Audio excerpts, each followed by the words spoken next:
Assalamualaikum warahmatullahi wabarakatuh.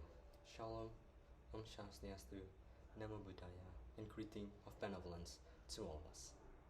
The definition of relationship is the way in which two or more things are connected.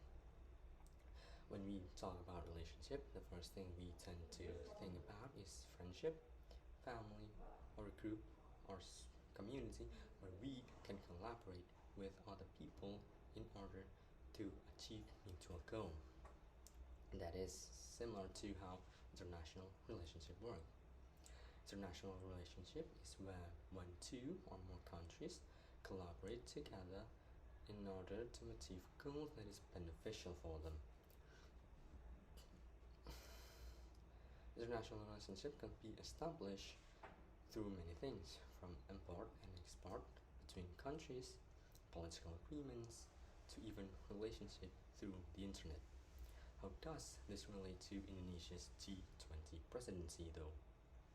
So, ladies and gentlemen, my name is Muhammad Fairuz Razan from Pradita Dirgantara High School, and I'm here to deliver a speech about Indonesia G20 presidency's impact on international collaboration. Before we jump into the main topic, let's talk about what G20 really is. Maybe some people think G20 is some sort of a race similar to how F1 is a race. Both of them have caballeros and numbers. Or maybe some people would think that G20 is a kind of program from the government that will be applied one day. In actuality though, both of those assumptions is completely wrong. The only reason those assumptions were being made in the first place is because the term G20 is very rarely used in our everyday life before, but the only reason we start using now is just because Indonesia is G20, Indonesia is the current president of G20 forum. If not, then I presume it will not be used. So, G20, or also known as the Group of 20, is an international forum that consists of 19 plus the European Union or AU. It is used as economic communication between industrialized nations and developing countries.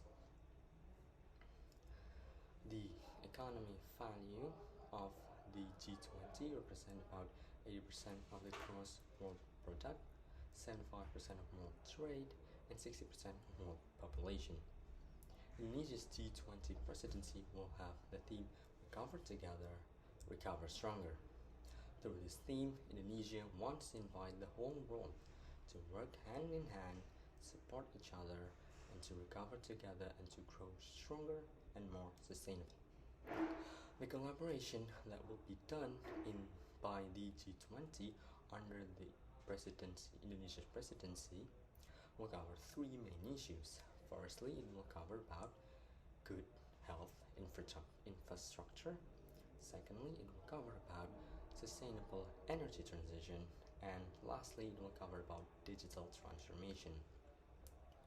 Good global health architecture is required to ensure the quality of global health standard and to make sure that the global community is more prepared to face any future pandemic, not like COVID where we are completely underprepared.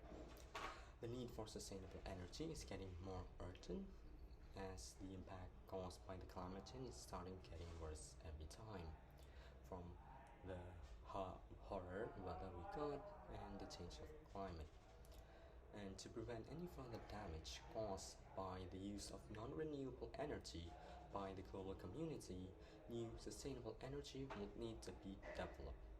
Ever since the pandemic hit, it has limited our activities, and as the use of virtual meeting, e-learning, telemedicine, and online shopping rises, the need of digital transformation will be necessary to restore global economy.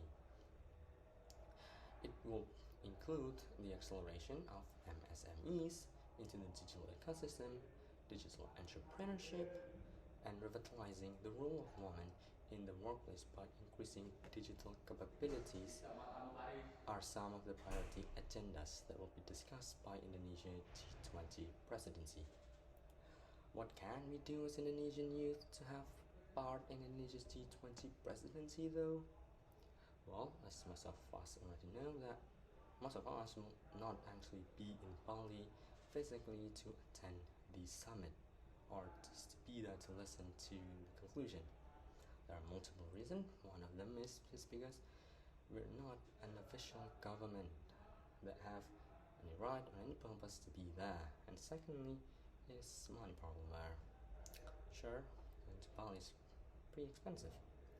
However, that doesn't mean that we cannot do anything to take part in this event, sensei. Because, well, we as the youth have one thing that we have in common, that we're quite good with the internet. For example, we can use our social media to post something like a traditional costume, so people abroad can learn about it. With literally one click away to establish some sort of international relationship. So as long as what we do is positive for Indonesia's G20 presidency, it would be a viable option to do. And since what can we do is only limited by us, I can only say be creative on what you do and do it as best as you can. That's all from me. Thank you for listening. Wassalamualaikum warahmatullahi wabarakatuh. Shalom, Om Swastiastu, Namo Buddhaya, and greeting of benevolence from all of us. Thank you for listening.